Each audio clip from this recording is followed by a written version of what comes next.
इस चुनावी सभा में आप सब जो मौजूद हैं, नौजवान साथियों, माताओं, बहनों, बुजुर्गों, प्यारे बच्चों, आप सब जानते हो 19 तारीख को वोट पड़ेंगे। और जैसा मुरारी जी ने कहा, ये दौसा लोकसभा क्षेत्र है। पूरा प्रदेश और पूरा देश ये जानना चाहता है कि 2024 के लोकसभा चुनाव में दौसा की जनता, बांदीकुई की जनता किसको वोट डालेगी।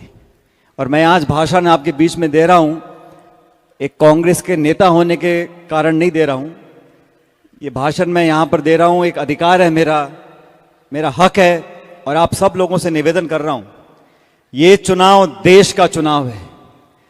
आज प्रियंका जी समय निकाल कर आपके बीच में आई हैं अपनी पार्टी के लिए, मुरारी जी के लिए वोट मांगने के लिए, इसलिए कि इस देश और प्रदेश में 10 साल की सरकार का जो काम रहा उसको जनता ने देखा, उसका आंकलन किया और अब मन बना चुके हैं कि बदलाव करना पड़ेगा। आप और हम सभी जानते हैं, जब पहली सरकार बनी, पूर्ण बहुमत की सरकार बनी। वादा जनता से किया था, प्रदेश के लोगों ने राजस्थान की 25 की 25 सीटें भाजपा को जिता दी थी। लेकिन आज 10 साल हो गए, आज नौजवान पूछ रहा है हमारे रोजगार कहां चले गए। महंगाई, बेरोजगारी आसमान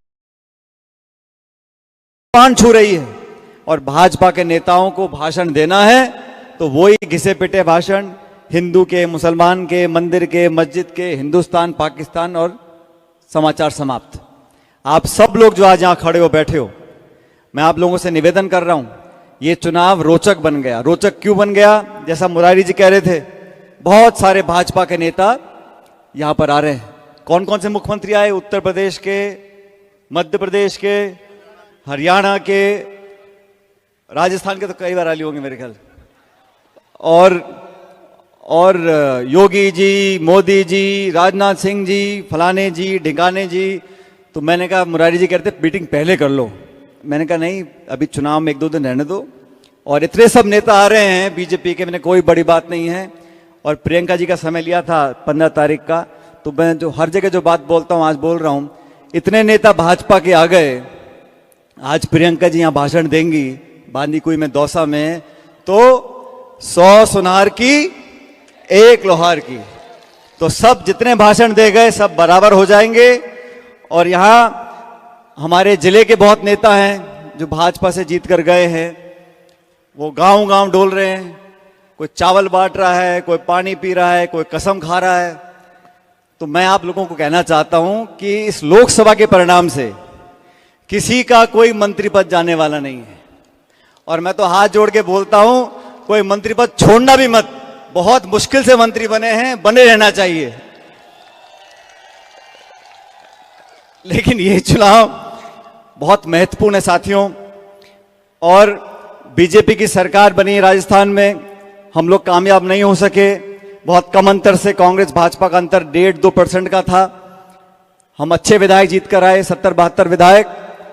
लेकिन अब पूरे देश में जहां जहां भाजपा और कांग्रेस की टक्कर है, मैं कई जिलों में गया हूं, मैं जोधपुर, बाड़मेर, जयपुर, अलवर, माधोपुर, दौसा, हर जगह लोग बदलाव चाहते हैं। और दौसा के लोग, यहां मैं प्रियंका जी को बता रहा था, मेरा पहला चुनाव मैं लड़ा था 2004 में, 20 साल पहले।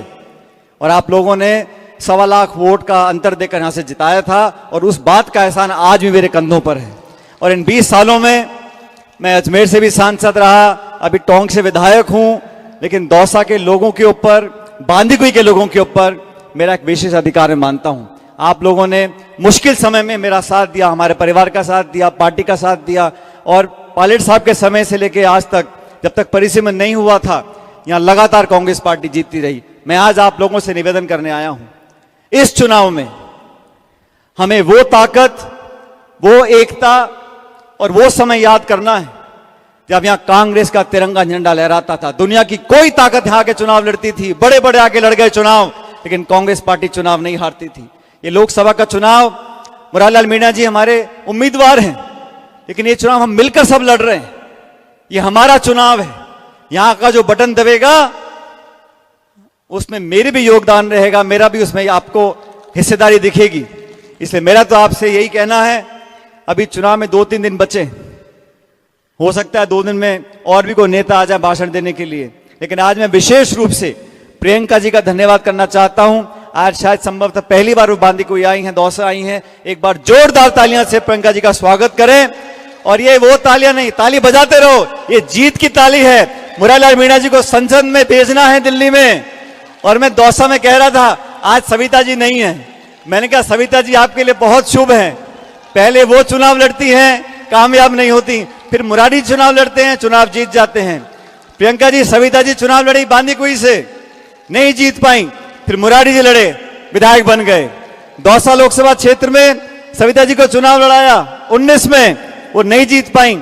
अब आपका नंबर आ गया, वो आपका रास्ता साफ करती रहती है जहां जहां वो जाती हैं और आप जीतते रहते हो। तो आपको पूरी शुभकामनाएं हम सब लोगों की हैं। लेकिन आप मेरा एक बात ध्यान रखना, अभी यहां बहुत सारे नेता गांव गांव डोलेंगे। मैं भी पूरे प्रदेश में घूम रहा हूं, हर जगह कांग्रेस मजबूत स्थिति में है, लेकिन सबकी नजर टिकी हुई है इस दौसा लोकसभा क्षेत्र पे। और मेरी बात ध्यान से सुनना, आने वाले समय की राजनीति में, आने वाले समय की राजनीति में अगर हम सब लोग अपनी भागीदारी चाहते हैं, अपना डंडा गाड़ना चाहते हैं, तो दौसा लोकसभा क्षेत्र से कांग्रेस को जिताना होगा, जिताना होगा, जिताना होगा। और ताली बजा के नहीं जीतेंगे, बटन दबाना पड़ेगा। उस दिन सावे है, माना है, भात है, मायके गई, ससुराल गई, वोट डालने भूल गए तो पार नहीं पड़ेगी। 19 तारीख को एक एक बूथ पर इस हाथ के निशान पर बटन दबाना है और बटन जोर से दबाना है। अब दबाओगे तो हां बोलो, नहीं तो मत बोलो। दबाओगे सारे के सारे बटन 19 तारीख